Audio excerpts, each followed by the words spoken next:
കണക്കുകൾ പ്രകാരം ഈ വസ്ത്രശാലയിൽ ഓരോ 1 മിനിറ്റിലും വിൽക്കപ്പെടുന്നത് 90 ടീഷർട്ടുകളാണ്. പരസ്യങ്ങളില്ലാതെ പറഞ്ഞറിയുക എന്ന തന്ത്രം കൃത്യമായി നടപ്പിലാക്കിയതാണ് ടാറ്റയുടെ സ്റ്റുഡിയോ അത്ഭുതകരമായ വളർച്ച നേടാൻ കാരണം. തങ്ങളുടെ കയ്യിൽ ട്രെൻഡ് ലിമിറ്റഡ് എന്ന വസ്ത്ര ബ്രാൻഡ് ഉണ്ടായിരിക്കെ തന്നെയാണ് ട്രെൻഡിന് കീഴിൽ അവർ സ്റ്റുഡിയോ ആരംഭിക്കുന്നത്.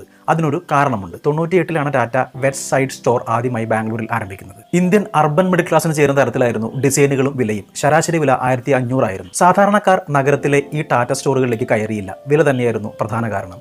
അതുകൊണ്ട് തന്നെ അത്തരം സ്റ്റോറുകൾ കാര്യമായി വിജയിച്ചില്ല. 5% ഉപഭോക്താക്കൾ പ്രീമിയം വസ്ത്രങ്ങൾ വാങ്ങുമ്പോൾ 95% ആളുകളും വിലക്കുറവാണ് പ്രധാന മാനദണ്ഡമാക്കുന്നതെന്ന് മനസ്സിലാക്കിയ അവർ 1000-ൽ താഴെ മാത്രം വില വരുന്ന വസ്ത്രങ്ങൾ വിൽക്കുന്ന ഒരു പുതിയ ബ്രാൻഡിനെ കുറിച്ച് ചിന്തിക്കുന്നത്. അങ്ങനെ പതിഞ്ഞ താളത്തിൽ തുടങ്ങിയ സ്റ്റുഡിയോയുടെ വളർച്ച 2 വർഷങ്ങൾക്ക് ശേഷം അതിവേഗതയിലായി. സ്റ്റുഡിയോ സ്റ്റോറുകളുടെ എണ്ണം അറിഞ്ഞാൽ ആ വളർച്ച നമുക്ക് ബോധ്യപ്പെടും. 545 സ്റ്റുഡിയോ സ്റ്റോറുകളാണ് ഇന്ന് നിലവിലുള്ളത്. കുറഞ്ഞ വിലയ്ക്ക് വിൽക്കുമ്പോൾ ലാഭം കുറവാണ്. അതിനെ മറികടക്കണമെങ്കിൽ സെയിൽസ് ഡെൻസിറ്റി കൂട്ടുക എന്ന തന്ത്രമാണ് സ്റ്റുഡിയോയുടെ കാര്യത്തിൽ ടാറ്റ സ്വീകരിക്കുന്നത്.